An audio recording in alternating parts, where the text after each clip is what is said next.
And we're back with another episode of the Youth Ministry Booster Podcast. Hang out in the garage with my best friend, Chad Higgins. Hey, what's up? I am Zach Workin, and I'm really excited to talk about something today because we never get to talk about it because it takes forever to get here. Chad, it's Summer Olympic month. We're here. Da, da, da, da, take the pedestal. Dee, dee, dee, dee. All right. You a fan? No, not a fan. Oh, big fan. Big fan. Big fan. Okay, summer, winter, which is better? Putting you on the spot straight out of the Winter's better. Winter's better. Really? Yeah, winter for me. If I have No I love. There's some way. events that I love, but there's a lot of running in laps. I don't know, a lot of lap running in the summer. Well, so is it's just like skiing. Did we start at the top of the mountain or halfway down? Yeah, but hold on. One of the things though, okay, Sorry, I need to. We're going here. The speed skating races versus Swimming? no, Bro, right. swimming No. is rock solid. They got blades on their feet and they pass over each other. The swimmers don't need blades. They're that fast. Oh, dude, I don't know. International hockey is so much more fun than international basketball. I said what I said. Fair. Yes, But, dude, a summer for you? Summer, no doubt. yeah, summer no track doubts. and Okay. field is Okay, so okay. solid. Now there are some things I will say I wish they would do some more shooty events in the winter because like just the biathlon. Bro, that is the wildest sport ever. The biathlon is Yes. amazing. It's like, what if we skied? But hold on, halfway through, we're gonna shoot. and then ski quarter. again. Yeah, no, that's where I feel like if they would do winter would be your favorite if there was a snowshoeing archery. Like if they went ahead and just took all of the shooty things, or if there was like bobsled javelin just down the track, just down the track, phew, like at the very end hit the target, like, or if there was like luge shot put, just whoop or whatever. There was just something like if the winter's hallmark was like, guys, forget all these people with their badminton in the summer. We're gonna add shooty stuff to all the things that are like fasty stuff. Done. You're in. See, I would like to see a bobsled with a little bit wider. Yeah. And you put multiple like sleds on the track at the same time. Oh, okay. Like just a race to the Mario bottom. Kart bobsled? Dude, Yes. that's a good blue shell. No, yeah. So we'll talk in a little bit because we have youth ministry friends. We're already imagining new hybrid sports anyway. yeah. So we're gonna pitch some out. But for you, Summer Olympics, it's here. Yeah. We are going to France. We're doing the thing. What are you most excited about this summer? I always like to watch the track and field stuff. Yeah. Favorite track and field event? Or top three? Like what are the ones you're I'll looking for? always watch the 100-meter and the 200. They're pure. Well, I just want to see who's the Who's fastest. fast. Well, so to that credit, I really enjoy the 100. I love the 4x100. I love that team handoff thing, and the American girls look really strong. I always like to. I normally won't watch the whole thing, but I always want to see highlights of shot. Okay. Yeah, Like yeah. just those big beefy boys. Like Shiz. Yeah. that's always super fun. See, I always like the javelin because it just feels like that should be banned. Like that's just like how does that one either ends and it's like, oh, like javelin to me is the summer equivalent of like hockey for casual fans where it's like, yeah, they're playing a game. We sure would love to see her wreck. You know, like it's the NASCAR of the Summer Olympics of like, man, I would need this to go air. What if? I'll watch all of the swimming. I like to catch the diving when I can. Yeah, that's fun. Diving's always really fun. You like the races. The races are fun. Oh yeah, Okay, the races okay. are awesome. Okay. I'm trying to think. There's probably some others that I'm not thinking of off the top of my head, but Yeah. The hurdles are fun. I always like a hurdle race. I'm not a big. Oh, just pure speed for you? Yeah, it's just yeah, all pure. right. It just Okay. feels. I'm like, Okay. Well, I'm here for winter, but I'm here for all the Olympics. I'm here for all of it. I do have a little bit of a beef though. We talked about this before. I wish that we had them a little more often. I wish we had every Olympic every 2 years, so that every other year. I think if you do it too often, because it's so long. Think about it. A lot of people when the Olympics first starts, we're all going to be excited. Yeah. First few days, we're gonna be watching a lot. Opening ceremonies. By the end why of are it, those weird puppets the part of the thing? That's always my favorite. by the end of it, everybody's like, "Wait, the Olympics still going on?" What's going on? We're all back at school. Like, why are they still doing this? Like, we got to get back to our jobs. Yeah. It gets into those weird sports that you're like, "This is an Olympic thing," Yeah. Well, like horse dancing. I think they call it dressage, but yeah, that is my favorite. So one of the things that, so we have a couple suggestions. If the IOC ever happened to watch this, And they're episode, asking, they're asking, like, what are two bearded dudes from Oklahoma's thoughts on the Olympics? Well, since you're asking, what are youth pastors saying? What are youth pastors saying about the Olympics? Well, a lot of youth pastors do Olympic games anyway. Yeah. Which we've got some suggestions. Number one, the commentators need to be as hilarious as possible. I know that this is the most serious thing, but it also has some of the most casual viewers. So treat us with the same, like if you haven't seen the Snoop Dogg clips of him commenting on dressage, you made me think of that. I just think there needs to be two channels for the Olympics. There needs to be folks that are the straight-laced commentators, like they're calling it as is. Yeah. And then I need Nickelodeon or whoever to pick it up. Snoop and Kevin Hart. Snoop, Kevin Hart, John Cena, just hit us with stand-up comedians talking about, like, this is what's that going would be on. fantastic. And just own it. Like, again, how we're never going to get good at watching the Olympics. It only happens every 4 years. Yeah. Like literally, name me 11 Olympians. Can't do it. Yeah. But we all have this understanding of the sports. Why is he faster than the other one? I don't know, because he is, right? Like, we all got strong opinions, but the commentators own it. Your suggestion. We need a reference point Okay. in every sport. Because you In every Olympic sport. Yeah. you watch the 100-meter dash, right? Right. And the guy in last place, you're like, why is he so slow? Yeah, get him out of here. Trash. Yeah. An 11-1, get out. He's the 9th fastest man in the world. But in this moment, garbage. You're like 5 leagues back. Yeah. Come on. Yeah. Wow. Broken ankle? Come on. Yeah. I need to see.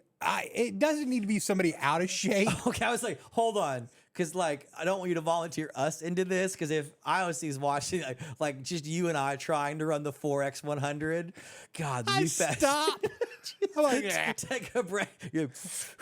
Gatorade break. no, but give me the like middle-aged dad that's still in shape. Okay. Used to play college ball. Now he just works out I don't even sometimes. think I want that kind of athlete. Okay. I want your average Joe. Okay. Like that could finish the event. Okay. So I want, so the marathon, I'm not going to watch that whole thing, but I'm going to tune in to see how far back, Kelly from, the Oklahoma City, marathon. Yeah. That just ran it for the first time. Like, I want to see how they did. Yeah. She's run a marathon, but not an Olympic one. Right. Okay. But just give me a reference point. Okay. Because if you're, especially like the water, Oh, yeah. 100-meter, like freestyle swim. I mean, those races, they're like, even the last place is like just body. Right. It's so close. But if it was like, and also lane 8, Yeah. James, who's at his local YMCA every 6 a.m. He's been a lifeguard for 18 years and just loves the water. Just loves the water. He's swimming in like board shorts. Right. Yeah. Then he's just the reference. Yeah. And so then it gives you, they're like, oh, wow, those dudes are really fast. Yeah. When they get lapped. Yeah. It's a straight shot and they still get lapped. Yeah, that's fair. That's fair. The third one that we talked about, I think the third one is let's just go ahead and own countries each getting their own mascot. Like give us because the athletes change so much, right? And the Olympics We is have an eagle. Yeah, I just think listen, sports teams have them, countries should have them. Like let them out there on the field, and then what a great little halftime break. Have some of the mascots do some of the activities, right? Like NBA, how fun is it to watch the mascot dunk competition, right? Amazing. Like wouldn't you love? People are cheering for their countries anyway. Why not have these animalian things be part of what we're cheering for? Again, athletes are going to come and go, but Eddie the Eagle, we can all get behind Eddie the Eagle. Amazing. We're here for him, man. Edward's not done us wrong. I also think that there's some sports that need some defenses. Okay. What do you mean by defense? Well, I feel like we could spy some of it up. Oh, okay. Like if you incorporated some defense in some of these sports. Say more. What, you got one in mind? Floor exercise gymnastics. Just like people coming in and tackling, I mean, watch out now. The defense doesn't have to be like aggressive. Okay. But maybe it was just like 5 guys that randomly walked across the mat at some point. Oh, you gotta watch your surroundings. You gotta be on guard. Okay. Like something may happen. God, it was just a kid that just kind of walks out in front of the vault, and you've got to like little sidestep. Whoa. You gotta get around him Yeah. and then do your Oh, vault. How much better would like the 1600 meter be, or like any of the steeplechase ones, if they just let kids on the track? They're just back and forth. It's just like there's just like a school zone and a Right. traffic guard, because I mean most of them are training anyway. Yeah, It's just a little bit of defense. Okay. I mean, Can't even have too clean of a race. swimming events. Okay. You had some guys in snorkel gear just trying to grab the old feet. Okay, so we've got Super Mario bobsled, Super Mario Kart bobsled, Yeah. and just piranha plant swimming events. Well, Perfect. it would feel a little bit more like Legends of the Hidden Temple. You know, like those guards will jump out, and you don't know when they're going to jump out. Don't got my medallion. It's like, oh, and he's going an easy first place victory. Oh no, he's tripped up by a small child.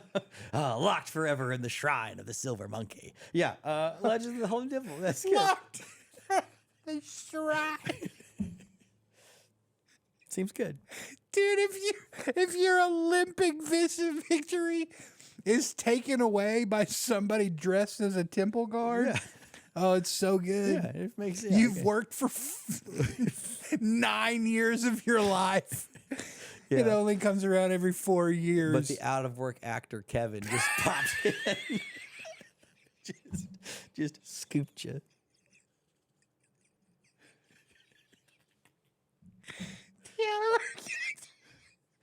Oh, thank you for giving me some backstory. He's been working hard. Big fan of the Olympics. Didn't know he was going to fit in. I'm so sorry. We have to take a break. Okay. All right. Get us back on track. So we want to talk Olympics today. It's the season. It's the summer. But I know that for many youth ministries, like this is always a little fun integration because it can be fun game time. Like if there was ever a time to abandon ship, let's play some fun games. Let's dig some oldies but goodies out. I know that a lot of our friends through some online shops and downloads have some graphics and game things for you. We'll send some links at the bottom.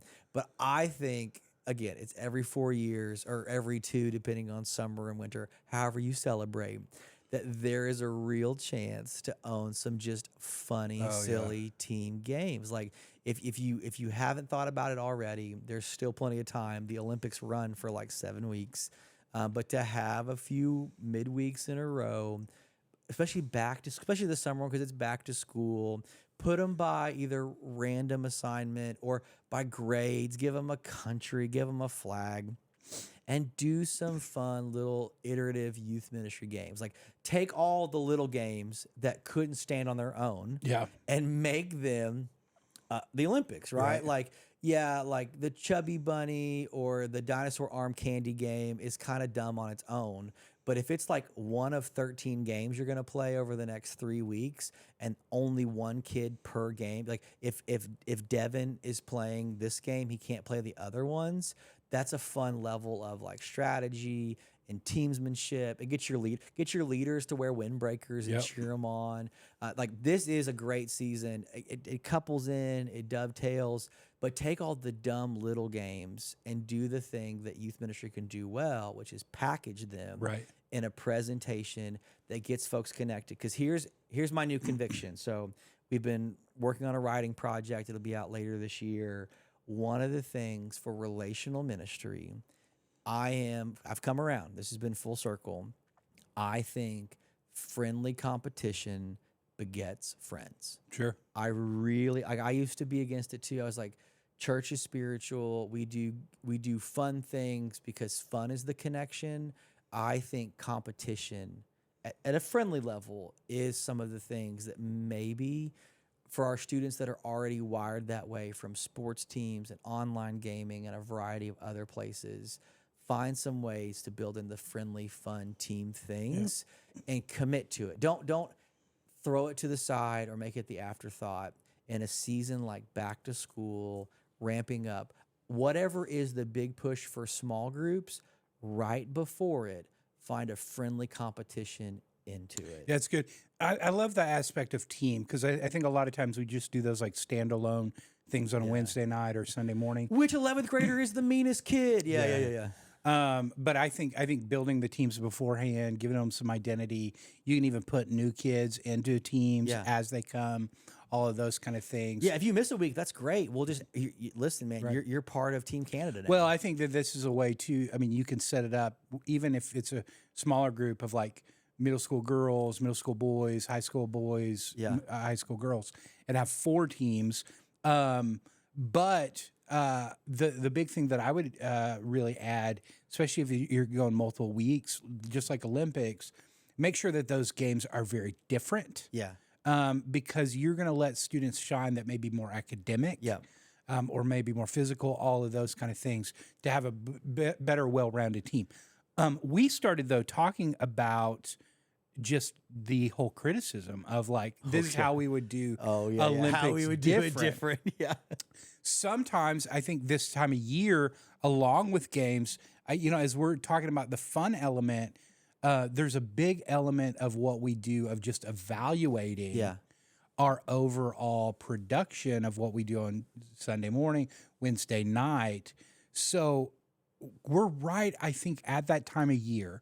For most student ministries, we often think of our schedule from school year to school year. And so summer almost feels like the end of the year. It always felt like that way to me. It's a big payoff after a fall, spring into the summer. Absolutely. And it felt like fall was like the beginning of student ministry year. Yeah. So if you're going to give one piece of advice to youth ministers looking at the next year and evaluating, what would be some advice you would give? Not just games, but overall student ministry. How can we be people that evaluate better? Man, so part of our bigger conversation, I think, is always having the full scoreboard in mind. Like if you haven't tracked enough, and I'll link our episode about different numbers to track. Most of us don't track enough. So at one level, if you haven't already, I would encourage you to put the things in place where you're tracking more than just who was there and who wasn't there. Like, and there's a whole list of things that we'll share with you related to like involvement, leadership, spiritual things beyond just they're not there. Right. So being able to look at a broader scoreboard for how we're doing. But I think I would probably tell folks that to evaluate is what was maybe the thing you were hoping. So what was the goal from this to that, and like looking for, was there a shift? Sometimes in ministry we talk about like, and I've heard it from you, like, man, this is a middle school heavy year. We graduated a big class. I was at a camp this summer with some friends in Georgia, and they graduated an incredible class of seniors, and so they know going into this fall, there's going to be a hole. There's going to be a leadership hole. And so one of the things from the evaluation of how great that class was will be a little bit of the perspective of, well, we need to be leader filling in. Like we need to not just be like lamenting like, well, they were really great, but okay, we see an opportunity. And I think that's what being able to like look back, look forward is to be, especially the more we're looking at, the more we're acknowledging, the more we're measuring, is what are the opportunities we have. That's good. Because of what has changed.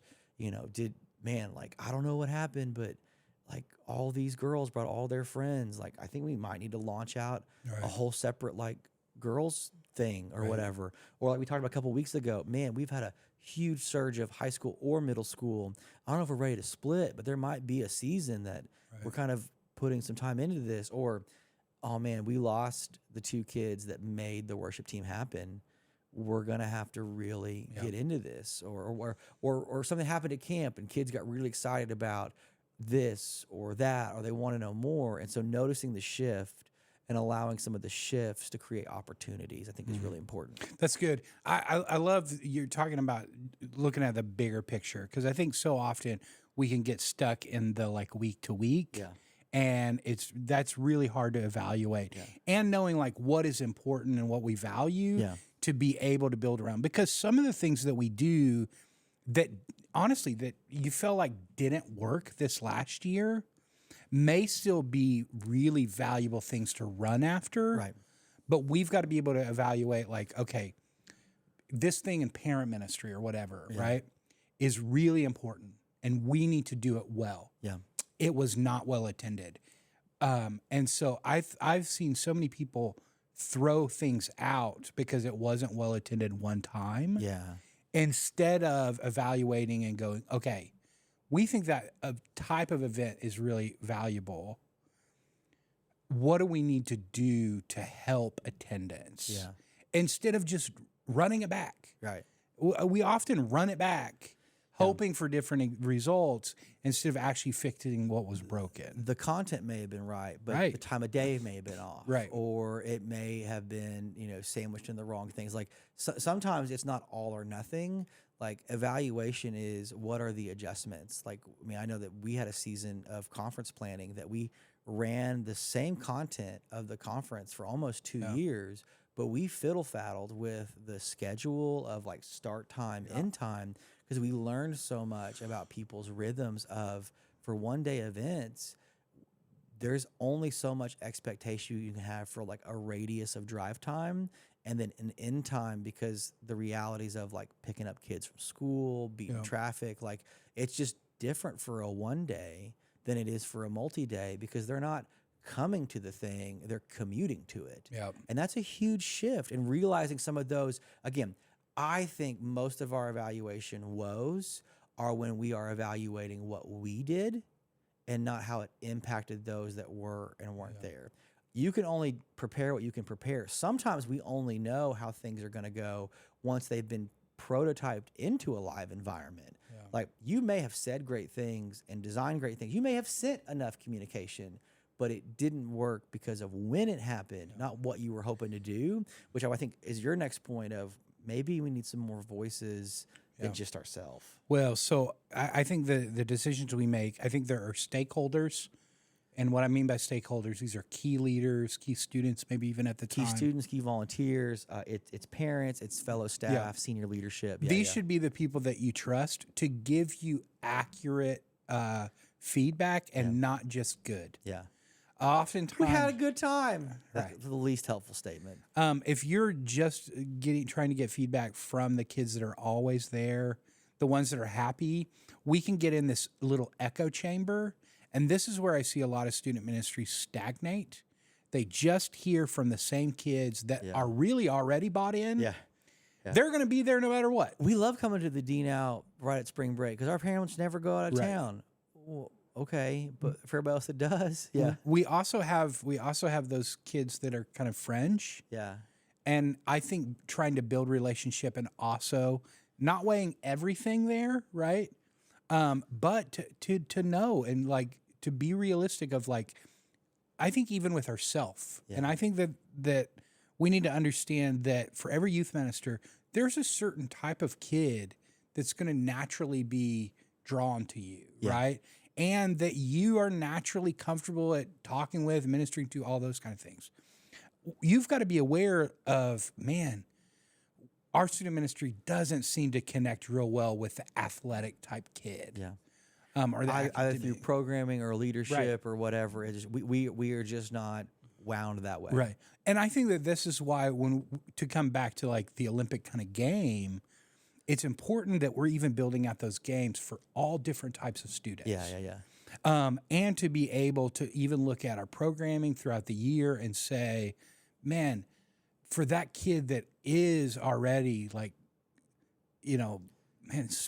spiritually mature, how do we help them grow even more? Yeah. Or to begin to disciple themselves, Or for the kid that's not, like, how do we introduce them to the gospel? And so we've got to think through it at all different levels for all different type of kids. And I think the trap that we fall into is we try to make everything that we do all of those things. Yeah. And we have no target whatsoever. Right. And so then it's just this jumbled mess where you're trying to do everything, but you're not really doing anything well. Yeah. Instead of doubling down for seasons or specific, like Sunday night is for this. Yeah. And we're going to unashamedly go after this, knowing that we have got all of these other things that may be a better fit. It allows us to recruit different type of leaders, to do different things, to connect with different students, and to realize that there's not this like one size fits all model, but it takes a community of believers that are built different, gifted different, wired different, to be able to minister and to reach students all across your community. That's good. That's also true, not just with preference, but it's true with important things like race, ethnicity, those type of things inside of our churches that are in urban areas that your church may be surrounded by a heavy Hispanic population. If you also aren't represented with those leaders that understand that culture and can connect with that student, that when that student walks into your church, they feel like they belong. Well, because they see themselves there. I mean, we cheer for Team USA because we live in USA. Like I cheer for Team Canada sometimes because Dad's Canadian. But I mean, we need to see ourselves there to imagine ourselves belonging there. Yeah. And I think, again, as you stated, this is not any one category, but across the board. To the point that I would encourage you to recruit leaders who are intentionally different than you. Yep. That is one of the things, and we'll talk about it when some of our writing stuff comes out later. There is an intentionality to relational ministry that I think you have done we ministry folks have done intuitively, that we need to start being far more intentional about who we're bringing alongside. I know that to say that sounds like I'm asking you to do more, but hear me say it this way. The invitation to be more intentional is to invite others so you are burdened less. Like this is, I think, actually the joy and the growth of ministry is not how can I squeeze more out of myself? How can I become so efficient that I can effort an extra 10%?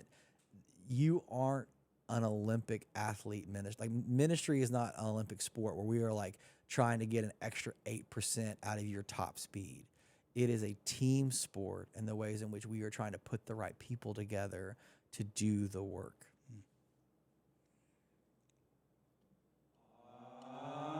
Snap.